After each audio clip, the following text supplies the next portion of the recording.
These conditions that we live in, they're not easy. But you had better endure it. You had better fight it. On. Verse 13. For the entrances of the elder world. The entrances of the elder world in the beginning were wide and sure. It was open. It was given. It was there. Here you are. Here you go, Adam. Read. And brought immortal fruit. Immortal fruit. We wasn't going to die. Read. If then they that live labor not to enter into these straight and vain things. If then they that live labor not to enter these straight and vain things, meaning if you don't partake video in all the difficult stuff, being who you are, an Israelite, keeping God's commandments and faith in his son, read, they can never receive those that are laid up for them. It's impossible for you to inherit the kingdom of heaven, which is supposed to be yours, but you can't get it unless you do what? You fight. Jump down to verse 20. Hey, D, you mind if I say something real quick? Go ahead. Hey, on that right there, it says, if then they that live labor not to enter these straight and vain things. Because y'all see the classes coming out from the deacons and the bishops, even to another step, because what's supposed to happen on this earth? What's going to happen? What type of times are we moving to? No, somebody said, you said it. Destruction. Perilous times, meaning it's going to come to a point to where what? Your faith is tried to the point to where you're going to have to what? Die. Death. Watch. I want to get a precept real quick. Give me Matthew 10 and verse 38. Watch this. Because all these, right now, yes, we're going through trials, going through tribulations, but it's going to come a time to where your faith is really going to be tested. And are you going to move to the fire or to the water? Because fire and water, it'll kill you. It'll be put to death. You'll be tempted with death. Are you gonna stay on that straight and narrow path? Watch this. Matthew 10, read verse 38. The book of Matthew, chapter 10, and verse 38. And he that taketh not his cross and followeth after me is not worthy. Y'all what the Bible says? It says, he that taketh up not his cross and followeth after me is not worthy of me. What's the cross that we got to take up and follow after Christ? All right. Death. Meaning you gonna stand up as an Israelite. You ain't hiding it. You ain't different. You ain't moving different in the world, all the way to the point to where you will die. Read on. Verse 39. He that findeth his life shall lose it. Because Christ is letting you know, he that findeth his life, meaning you want to change, you want to be different because of what the world is saying. You want to try to fit in and blend in with the world. It says, he that findeth his life will lose it. You're going to fall into that fire. You're going to fall into that kingdom, meaning you're going to stay on that straight and narrow path regardless of what comes your way. It says what? Shall find it. You're going to find your life. You're going to get that eternal life. You're going to reach that city. But that was it. Right. Go back. 2nd Ezra 7 and verse 20. The book of 2nd Ezra, chapter 7 and verse 20. Read. This goes right along with what you were saying. For there be many that perish in this life. There's many that die in this life. Because they despise the law of God that is set before them. Don't ever get it twisted. Why y'all don't get along? Because you've made a decision and they've made a decision. Pray that there always be some disconnect there because you're not the same. It says, for there be many that perish in this life because they despise the law of God that is set before them. Come on. Verse 21. Read. For God hath given straight commandment. Given what? Hath given straight commandment. Straight commandment. To such as came. What they should do to live, even as they came. There's no confusion on what to do. When you read the Bible, I'm talking about without being tainted and destroyed by your pastor, your Christian beliefs. When you read the Bible as is, you know what conclusion you're going to come to. You're going to start in Genesis and start with, okay, I need to do what God said to do. By the time you get to the end of the Bible, you're going to be in Revelation 22. Blessed are they that what? Do his command. Ain't going to be no confusion on should you keep the commandments. It's only when that filthy Christian nonsense comes into play. They're the ones that got our people bugged. But when you read as is Ain't no confusion. It's straight commandments. Read. What they should do to live, Uh-huh. even as they came, and what they should observe to avoid punishment. What you got to do to what? Avoid punishment. I'm reading, and I read about how hot that fire going to be. The Lord said the elements is going to melt. Carbon monoxide on fire. On fire. Oxygen on fire. That don't even make sense.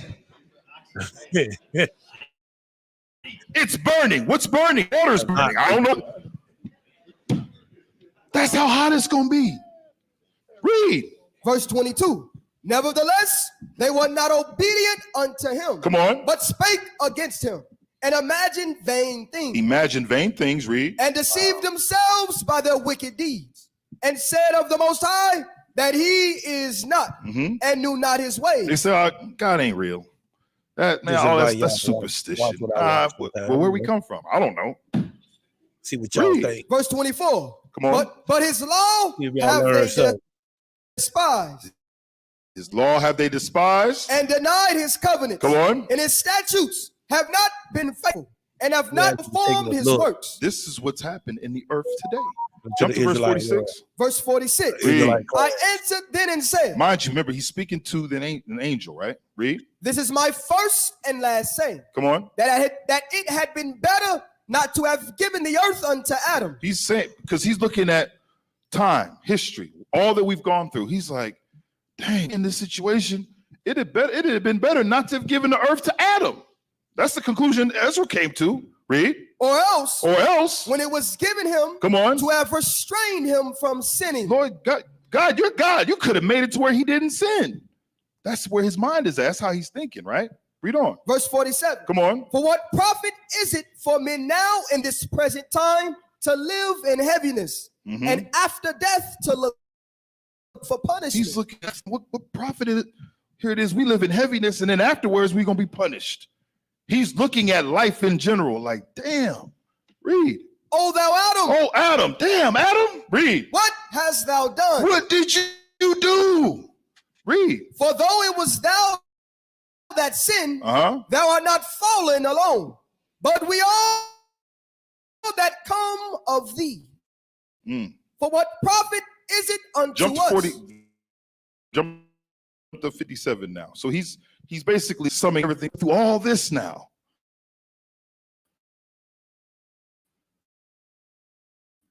And guess what? It's true. We do. This is how we got to live. And there's no trying to get around it or do something different. There's no other options. It's only this. 57. Verse 57. Come on. Then answered he me and said, this is the condition of the battle. This is the condition of the battle. This is life. Yeah, Adam messed up, and guess what? Yeah, you're affected. It's not optional if you're gonna partake or not. This is the condition of the battle. Read. Which man that is born upon the earth shall fight. Does that exclude anybody? No. Every man to fight this fight. Now, whether you choose to play by the rules or not is going to decide whether or not you make it or not. But you in the battle. You in the fight. Either you swinging, Might or wanna you get your take some behind notes. whooped. You fighting. Go ahead. Verse 58. Come on. That if he be overcome, That if he be overcome, he shall suffer as thou hast said. give me Sirach 40. This is the battle. Sirach 40:1. We got to read quick, man. I'm looking at the time, bro. We already in here. Yes, sir. The book of Sirach, chapter 40 and verse 1. Read. That great travail is created for every man. The condition of the battle. Great travail is created for every man. Read. And an heavy yoke is upon the sons of Adam. Life has been, nobody has got a cheat code, y'all. Are you a son of Adam? There's been a heavy yoke that's been made for you. Great travail is set before you and I. Come on. From the day that they go out of their mother's womb to the day that they return to the mother of all things. To the day you're born, to the day you die, you're going to what? Experience all of this. Read. Their imagination of things to come Uh-huh. and the day of death trouble their thoughts and cause fear of heart. This is what happens in our mind. Yes, mental health is a real thing. It says their imagination of things to come in the day of death trouble their thoughts. This is why our people suffer from the things that they suffer from. You're worried about dying. You're worried about somebody else dying. What's going to happen? Read. Verse 3. From him that sitteth on the throne of glory unto him that is humbled in earth and ashes. Read. From him that weareth purple. So from him that sitteth on the throne of glory, what is that? Who's that talking about? Live with your host. All right. From him that sitteth on the throne of glory, who's that talking about? It's talking about like people in power, like even the Thank rich. you. Your kings, your leaders, everybody who you think got it good. Listen, you got stars and rich people offing themselves. Over what? Their mind has plagued them because you're not getting around this travail that's been set before us. It says their imagination things to come in the day of death, trouble their thoughts and cause fear of heart. From him that sitteth on the throne of glory, read. Unto him that is humbled in earth and ashes. Come on. From him that weareth purple and the crown. From him that weareth purple and the crown, talking about what? The leaders, the kings, come on. Unto him that is clothed with a linen frock. Linen frock, that's a cloak.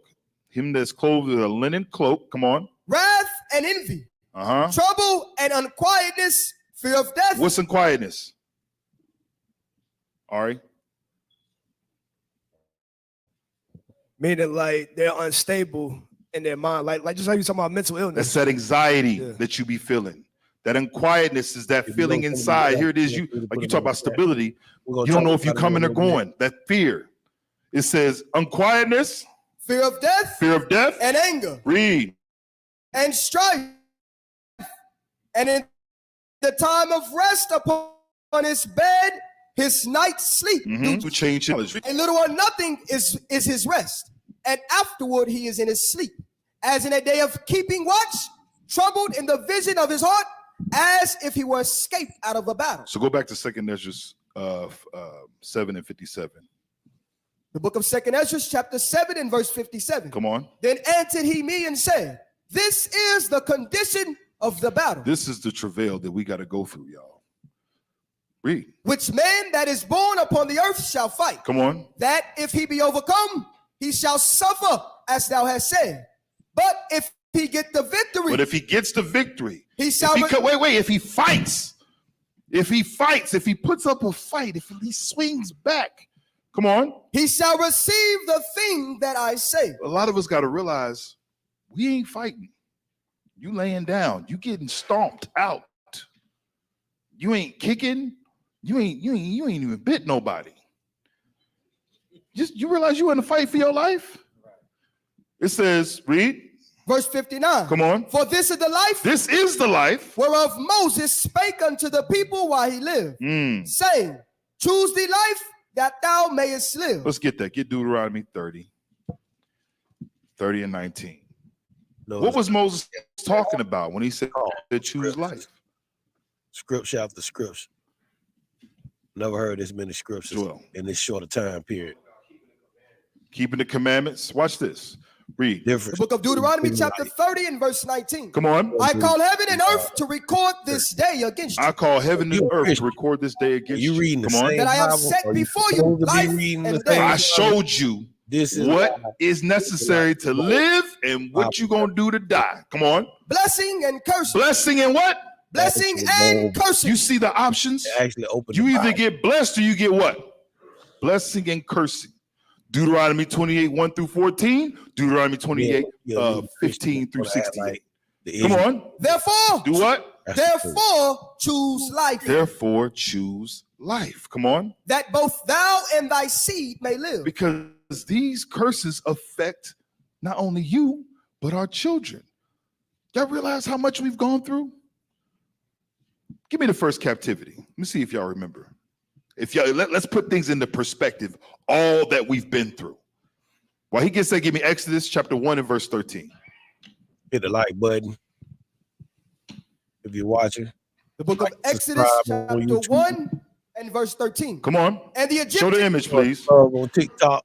And the Egyptians made the children of Israel to serve with rigor, and they made their lives bitter with hard bondage, in mortar and in brick and in all manner of service in the field. The Egyptian captivity lasted roughly 400 years. The oppressor was various pharaohs. Ramses II was notably during the time of Moses. We was there around the 15th to 13th century BC. Give me Judges chapter 3. Judges chapter 3 and verse 8. Mesopotamia.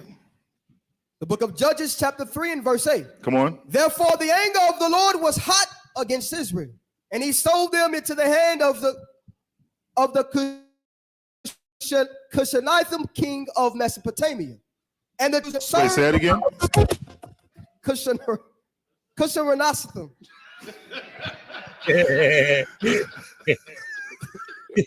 Cusha who? The Cushans. Cusha what? Cusha who? It says, and the children of Israel served Cushan Rishathaim 8 years. We was in this captivity 8 years, y'all. Read on. Show all the images. This is Mesopotamian captivity. Verse 9. And when the children of Israel cried unto the Lord raised up a deliverer to the children of Israel. We was in this captivity and we cried unto the Most High God, right?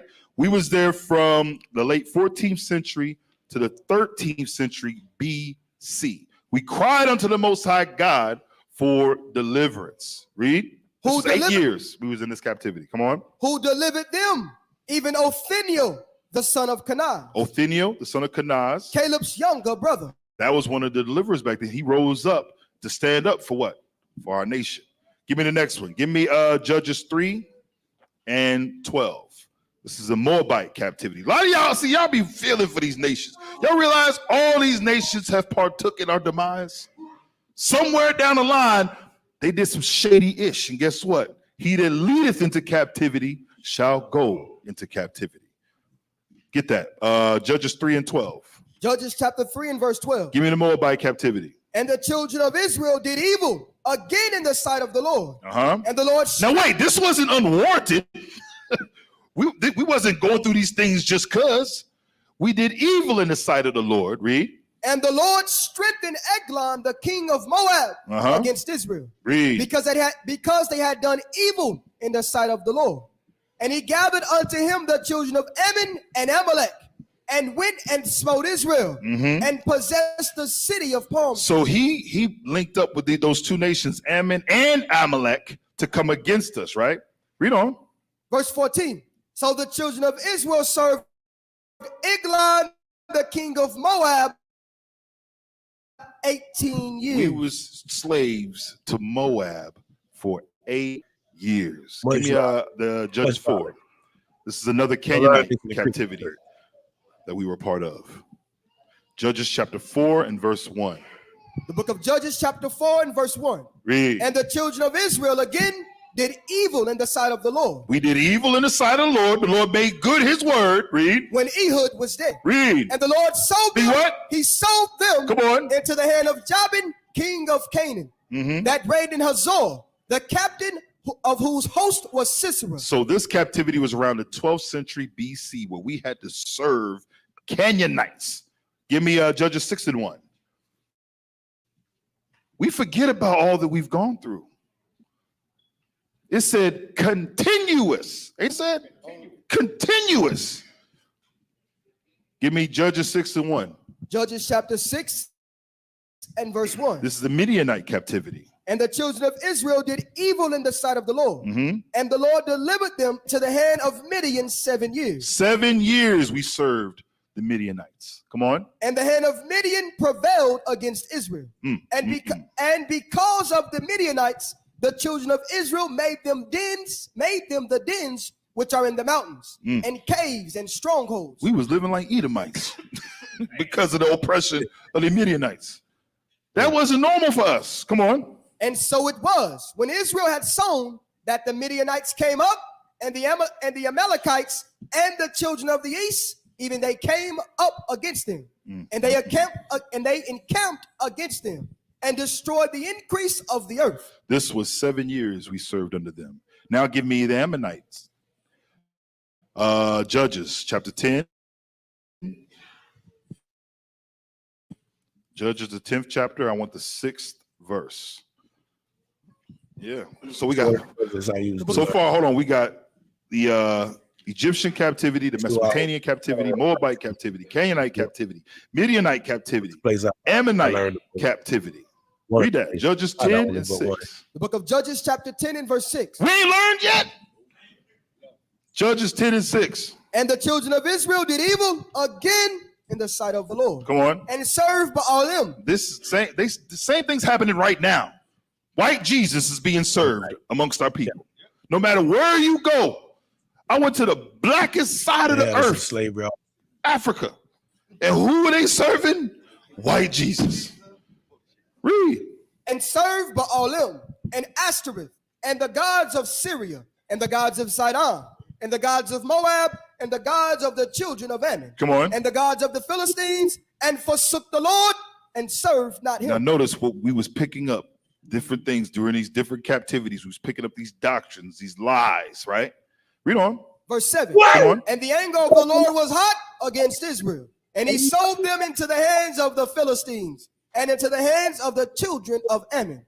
And that year they vexed and oppressed the children of Israel. Come on. 18 years, all the children of Israel that were on the other side Jordan in the land of the Amorites, which is in Gilead. 18 years we served the Ammonites. Give me 1 Samuel 4. 18 years. And this was from the about the 11th century BC. 1 Samuel 4:1. Philistine oppression. The book of 1 Samuel chapter 4 and verse 1. Come on. And the word of Samuel came to all Israel. Now Israel went out against the Philistines to battle and pitched beside Ebenezer. And the Philistines pitched in Aphek. And the Philistines put themselves in array against Israel. And when they joined battle, Israel was smitten before the Philistines. And they slew of the army in the field about 4,000 men. Why would we get smitten before anyone? Because we sinned against the Most High God. Y'all see? Do y'all not see the example that we have set before us? So, yeah, that's why I would go through all this. Why we as a community feel like, well, this is why. Because we sin against God. You know what I'm saying? It's right there in the Bible. A lot of times you don't learn that in church. There ain't too many preachers I ever met or known or ever heard or found on social media that speak on that particular topic in the Bible. You mostly hear about prosperity preaching and all that type of stuff. How to get some money in your pocket, which is important. But if you take care of everything else you're supposed to be taken care of, I'm pretty sure everything else will fall in line. You know, that's just where I learned the Bible at, one of the places, and how the method I go about learning. It's actually scripture, you know, they give you the scripture.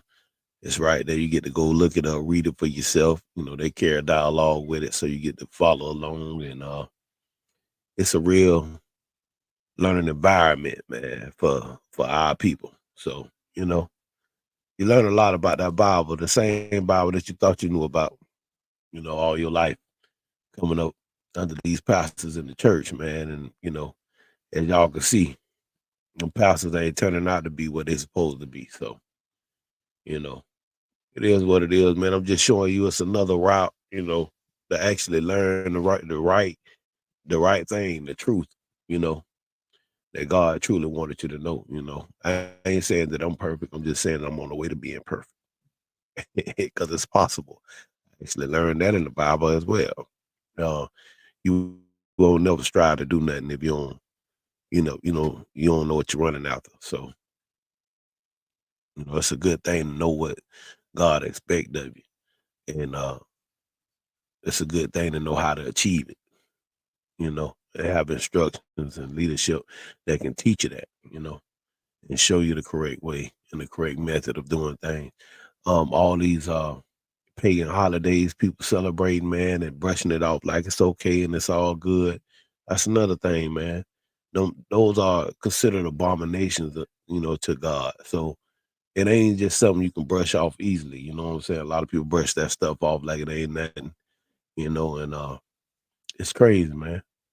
On pagan holidays, you worshiping the devil. You actually worshiping the devil, and it means something. A lot of people like to act like life don't mean nothing. They'll deal with it when God show up, and that's the wrong time to want to deal with it. It's gonna be too late at that point. You know what I'm saying? So I was just here, man. We getting set up to talk about it.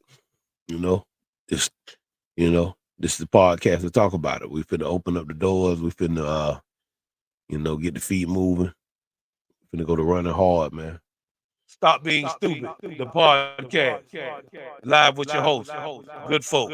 But we're gonna be topping on, tipping in and touching on different topics such as biblical content as well as current events out there. I was looking at something else today too, man. I'm gonna let y'all check out. Let me get to that. Let me pull that up as well. Pull that up.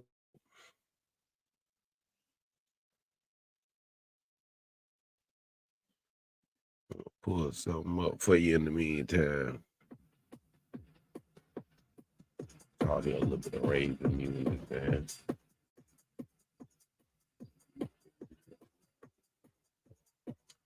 Now, let me go to this story, man. This is a crazy story as well, man. We're gonna go to this right now. Can't be on you, gotta be in you. Complete failure of the system. Let me go! We water boy. We water boy. Welcome to 11 Alive Uninterrupted, a program that explores the pulse of Atlanta culture. I'm your host, Naima Abdullahi. For the next half hour, we're giving you an in-depth look at Atlanta's water boys culture. You've probably seen young kids and teens selling water bottles at busy intersections, but do you know the backstory behind this long-time Atlanta tradition?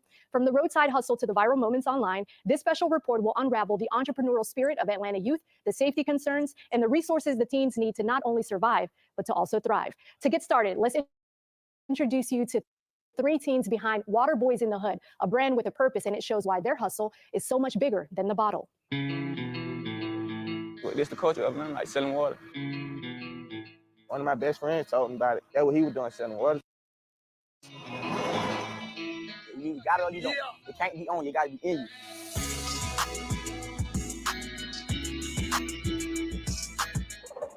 From Buckhead to the west side, it's been 9 years since Amir started selling water bottles.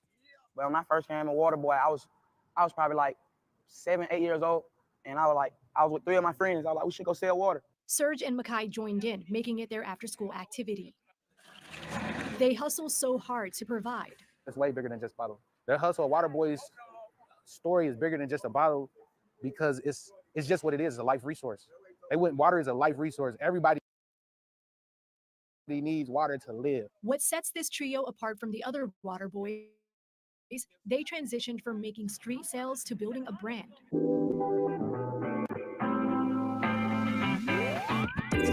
As a former water boy himself, Greg Williams knows that the difference between a bust and business is mentorship. If water is a life resource, what do the boys need to nourish their mind and their imagination? Education. Water is a life resource. So in that sense, I feel like education is a thing that they can nourish their minds and their mindset. We water boys. We water boys. All we had to do was add this in the hood. They did. Water boys already. A notorious brand is really Atlanta youth's way of finding a way. My dream is to be like successful, so I don't have to work as hard at work and just give back. And I'll be like free, like just life, like living free, like just happy.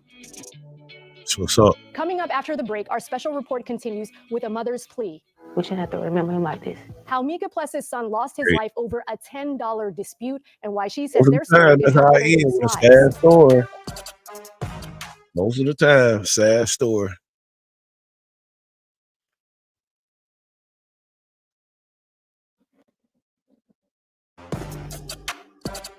Welcome back. Thank you for joining our special edition of 11 Alive Uninterrupted, Bigger Than the Bottle. For many teens, some were in Atlanta is a side hustle to make ends meet. Tragically, for 18-year-old Jelani, that hustle came to an abrupt end in the summer of 2020.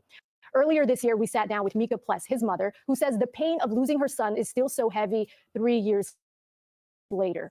Mika now wants city leaders and Atlanta youth to hear, hoping her son's legacy will ultimately change lives. It's just a lot. It shouldn't be like this. We shouldn't have to remember him like this. He should be here. And the crazy part is, this is his old room. What was the calendar day that changed your life? June 27, 2020, What time did you get the phone call? 2:19. And since that day, a lot of your habits haven't changed, right? You know, I still wake up at 5 something in the morning as if he's here. What's Jelani's story? That he was a high school graduate from Douglas High School. He had a full-time job and he had a side hustle, and his life ended from trying to sell water. All over $10. No parent should have to go through what I'm going through. Like, that's the worst pain ever having to bury your child. Your child is supposed to bury you. You're not supposed to bury your child.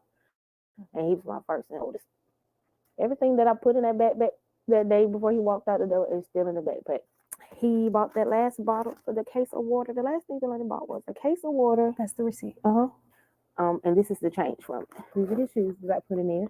The one he picked up in the morning when he came back. This is his work jacket that's always in there.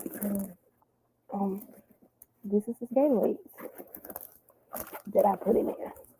The morning of as well. I think this is actually the one this is the last thing he bought. Why did you decide to keep all these items? Because it's the last thing that's the last interaction we had that day. And then that's the last thing that he purchased. What would you say to Jelani if he could hear you right now? In the efforts you still push for his legacy? It's hard. I love him and I wish he would have just came home.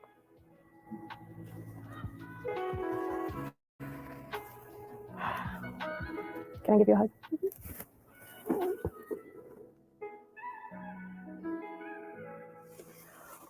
He knew there was nothing I wouldn't do for him. And I just hate that he's not here. I have to go sit at the cemetery. Like, I'm just looking at his headstone. It takes a village. We're shining a light on a program that is stepping up to make a difference and save young lives. Gary Davis Sr. has been doing just that for more than a decade since launching his program, Next Level Boys Academy. If I'm in here 5 minutes. From boys to young men, Gary Davis Sr. says he orchestrates a life-saving journey. Well, even back then, I saw a need that our young men was crying out with their mouth shut. And I decided to put a after-school program in place for young men only. Next Level Boys Academy focuses on showing the next generation the difference between chasing a bag and ending up in one. I think by the time they get to us, they've been so traumatized and victimized and socialized and all of these things that they're so far in it, they're so deep in it, there's only so much we could do. And so in order to come to us, first you got to want it. They have lean towards. He's become the shoulder to lean on. There are not many places for young men to express how they feel outside of the music studio. And so I knew that from being a father of 3 young men, that they like to be able to express themselves and not in a judgmental space. He says there's prevention and then there's intervention, like this moment during a Saturday session at the Trap Music Museum. Frustration, and I'm uncomfortable. I'm sitting on here. You mean to tell me my bed right here? They have to touch it. They have to see it. They have to feel it in order to believe that it could really happen. And that demonstration was one of those things where, hey man, listen, what your mom is trying to put in place for you is going to prevent you from here or the cemetery. Gary Davis says it's a matter of making them feel heard so they can feel visible in a world that they have the power to change. You have value, you have purpose, and your destiny is right in front of you. All the time, and you man. don't have to go out like that. That's all I ask. Is that fair? Yes. Okay. Next Level Boys Academy is part of Atlanta's Year of the Youth initiative, a year-long effort addressing the needs of the city's youth. I'm telling you, I'm not asking you. Tense interactions. Put your hands on your back. And the need to bridge the gap. You took it to this level. 11 Alive explores the relationship between youth selling water bottles and local law enforcement after the break.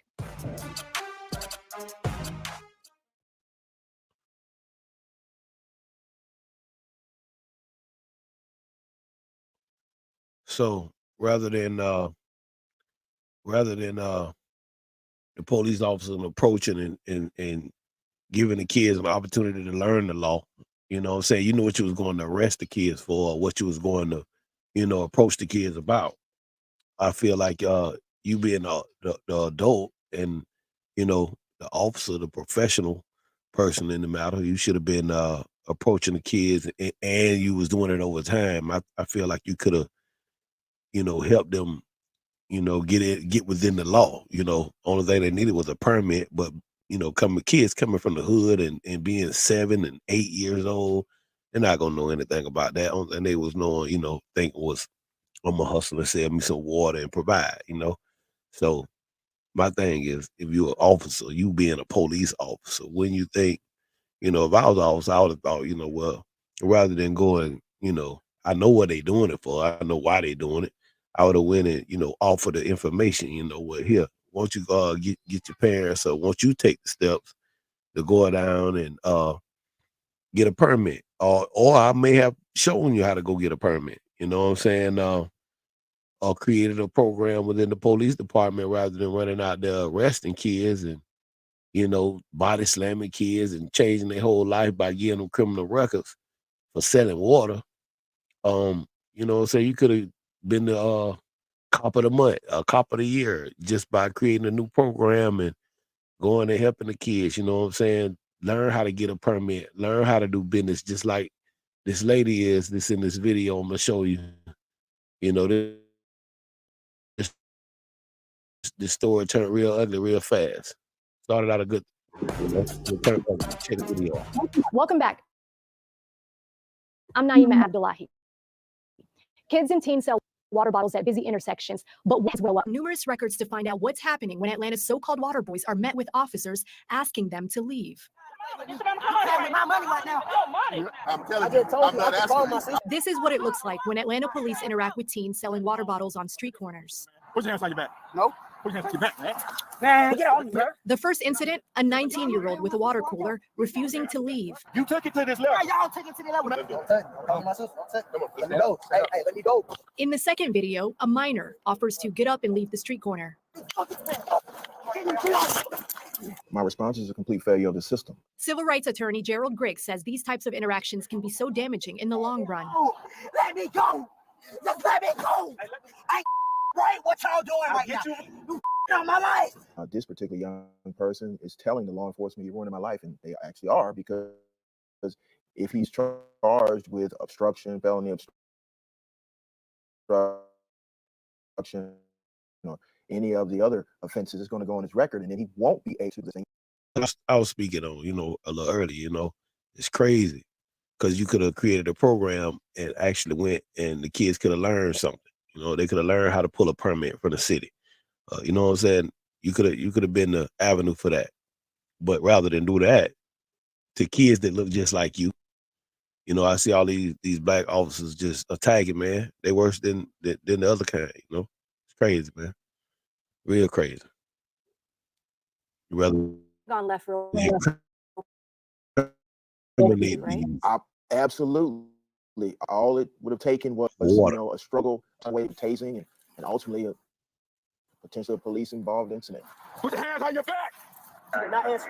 I can't do nothing about that, can I? Right or wrong? You don't need nobody to take me to the house. I'm telling I just told you I can follow my. He was trying to comply. He gave his name. He exercised his right to not have to turn it over, because again, he doesn't have to do any of that stuff. He just has to please hit the like button and respond if they arrest you him. I'll be with the podcast. What did you think about the bystander saying, stop resisting? Stop resisting. We're going to have to tell individuals how to survive a police-involved encounter. The police should be able to do that. The police de-escalate. In Atlanta, anyone selling food or beverages needs a permit. Viral moments on social media have sparked debates about safety for commuters who get approached aggressively, and safety for youth who are unaccompanied on busy intersections. Gerald Griggs says these incidents start a cycle of placing youth's names in the system, which leads to bigger problems. If I'm going to get arrested for selling water for $1, I might as well sell something else for large amounts of money. Oh, man. Nobody wants to become a hashtag. Do not kick me. Let me go. No, man, don't kick me. Let me go. No, man, do not kick me. Let me go. We good. We were debating from APD after reading through reports which included keywords such as water boy and water sales. APD declined multiple requests. People from this city have seen every type of success in every shade of people, so they know they can be anything. From Atlanta youth to a hometown success story, an Atlanta's city council member is leading by example. Antonio Lewis says he's walked a mile in the kids' shoes and understands their journey. Antonio, I see them taking care of the park. I see them closing the park down. but growing up, he says he didn't have the privilege of childhood. And I'm a perfect example of it. What I mean by that is a 2-year-old. When I was 2 years old, my mother was shot over 30 times in this city, murdered in Dixie Hill. And so my father in and out of prison. When life handed him nothing but hard times, he found different avenues to put money in his pocket. Growing up, I sold peanut butter. I remember going to different malls across the city. I remember going to different retail stores. When Antonio Lewis sees teens on Atlanta street corners selling water bottles, he sees himself. It's your job to channel that hope into the right things. And so Atlanta as a city, it's my job to go and find them. Yeah. I think all of them one of them. You know how they say you got to be one of the ones? I think they all, and this is the city that they all think they're one of the ones. The city of Atlanta, with the help of Atlanta Mayor Andre Dickens, launched the Year of the Youth Initiative, which we got a chance to ask him about during our televised 11 Alive Youth Town Hall. And one of the things that really does separate the youth in Atlanta, whether they live in Bankhead or Buckhead, is opportunities and resources. So how do we bridge that gap? We're trying to give them good after-school programming, and then some of the older kids, giving them jobs. As the citywide initiative provides resources, Antonio Lewis says a helping hand can create the right mindset. Getting how you live different in this city, right? So to me, getting how you live might be pull up every day until they hire you. He wants to see Atlanta youth live with the privilege of childhood and reach their potential.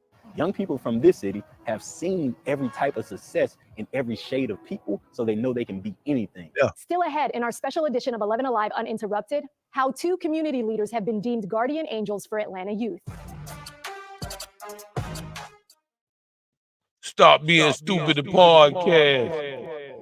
Yes, sir.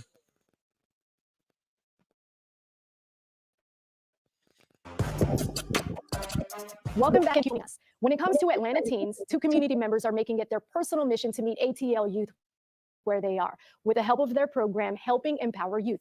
Casey Benning shows us how she and Coach Boyd are unlocking kids' potentials and nurturing their minds. Please be safe. Make good choices. For Casey Benning and Mark Boyd, it's personal. I want to stand in the gap for them. If you're born into poverty in Atlanta, there is only a 4% chance of escaping it, Wow. according to the Atlanta Wealth Building Out of the Initiative. road. For us, it really was about bringing awareness and attention to what was really happening versus just moving them off the corners.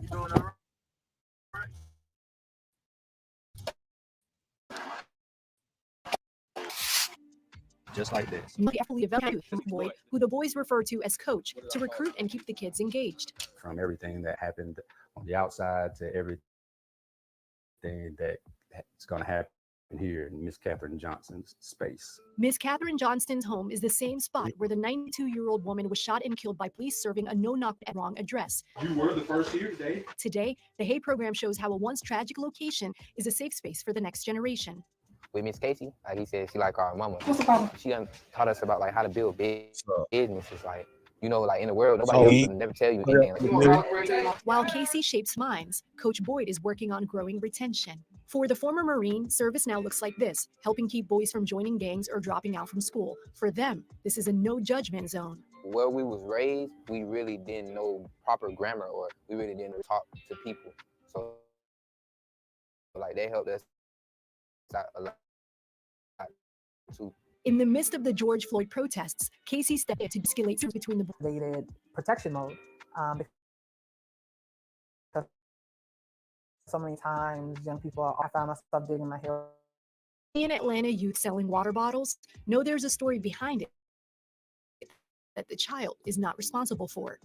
I think it's bigger than a bottle. And so I don't think it was ever about the bottle itself. It was, we see what poverty looks like in the city now. We can't. And to love. Most importantly, love. It's important, I know for me personally, to be a softer place for them, even when I have to tell them the hard truth. And more in-depth coverage of Atlanta youth can be found on our website, 11alive.com. We'll Yes, sir. Shout out to 11 News Channel. Yes, sir. Wow, man. The Water Boys of Atlanta, man. You know, when I first heard about them, you know, I heard a lot of bad things, man, but it's good to know the backstory on things. They didn't start out with the bad publicity, man. And actually, when you delve into it, you can see who was the bad guy. And that's crazy. You can see that the police ain't always what they're supposed to be, man. They can come in and disrupt the whole situation, man, and make things worse. You know, when they could have came with a whole different approach. You know what I'm saying? That's wild, man. If you're supposed to be helping the community, you should find the best way to try to help the community rather than go in just aggressive and attacking all the time. You know, you can instigate a situation and it can turn out to be something that you really ain't looking forward dealing with in the future, you know, and that's on the police side as well as civilian. But it is what it is, man. We're gonna keep moving. I wanted to touch on the story, man, that I saw as well. And it was real crazy, man. I was just wanting to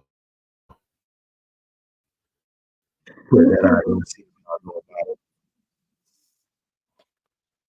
Was I think my boy Willie Williams was talking about it, you know what I'm saying? So I'm shout out to Willie Williams, Florida boy, down south, you know what I'm saying? I'm more so in your Central Florida area. I'm in the swamp up here with them gators, you know what I'm saying? I used to be a gator. I'm a buffalo now. We got a few buffalo around here, you know what I'm saying, in Florida. Got that, you know, in Prince Parish. But I don't know if they were shipped in here or not, I don't know. But it don't matter. We got them. I'm one of them. Florida to Colorado pipeline. Bullshit. But yeah, man, y'all check this out. It's crazy right here. Crazy little story. Willie was up on this story here, man. Y'all check this out. Pretty sure kicking with old Willie Williams over there at the Willie show. William Amari show for a minute, man. I don't want to say that it's not. So you say no, Willie the first one? She is the first one. Her right here is the first report. Let me see. Out here, I don't know what's going on. You know what I'm saying? But yeah. This is a full outright.